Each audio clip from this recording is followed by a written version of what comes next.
คือเฟสของคลื่นจากที่เราเรียนฐานเมื่อกี้เฟสของคลื่นคืออะไรนะคะคือการบอกตำแหน่งของคลื่นในรูปของหน่วยองศาเรเดียนก่อน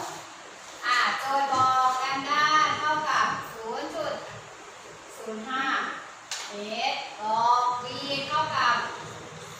40 เมตรต่อวินาทีเวลา t เท่ากับ 0.8 วินาทีถามว่าจะเกิดขึ้นทั้งหมดกี่ลูกเพราะฉะนั้นเราต้องหาอะไรออกมา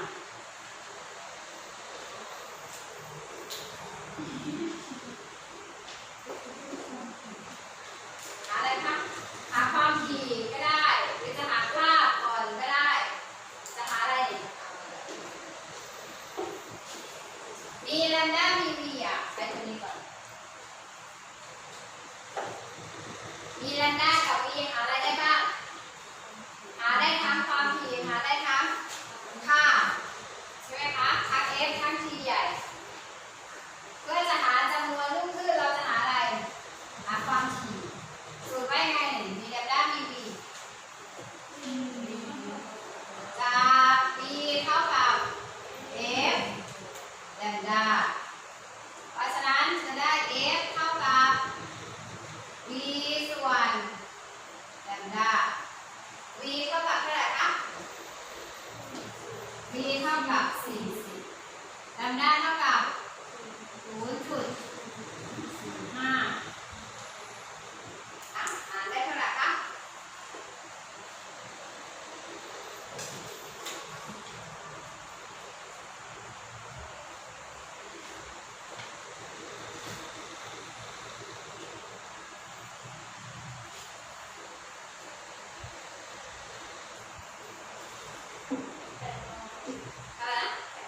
800 ได้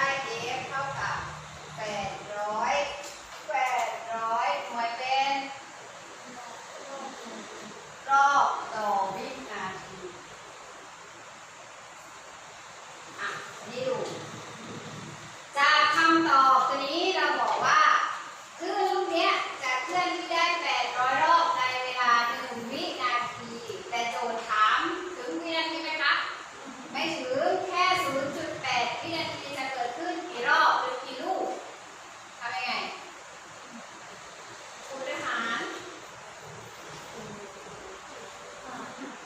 เอาอะไรหาร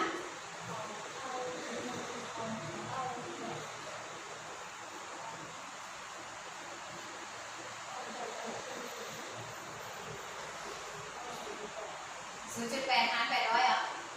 800 หาร 0.8 ใครคิดว่าเป็นคูณ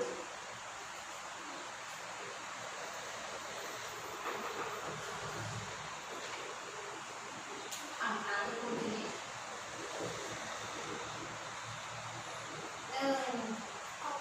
1 วินาทีเกิดขึ้นกี่ลูก 800 ลูกหรือ800 รอบใช่ไหมคะ เพราะฉะนั้นถ้า 0.8 วินาทีจะเกิดขึ้นเท่ากับ800 คูณ 0.8 หาร 1อันนี้มันอยากพยายามเด็กกระโปรงได้เท่าไหร่ได้เท่ากับ640 ลูกคลื่น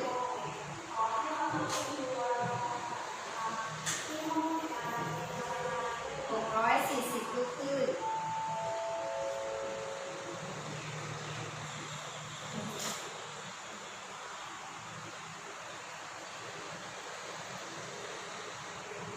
มีคำถามไหมคะทีนี้ไปดูในใบงานเลือกมาสักข้อหนึ่งข้อไหนยากที่สุด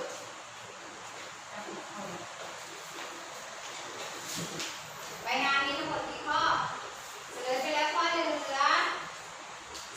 17ก็จะเฉลยให้อีกข้อหนึ่งจะเหลือ16จะได้ แก๊สเด็กที่กระท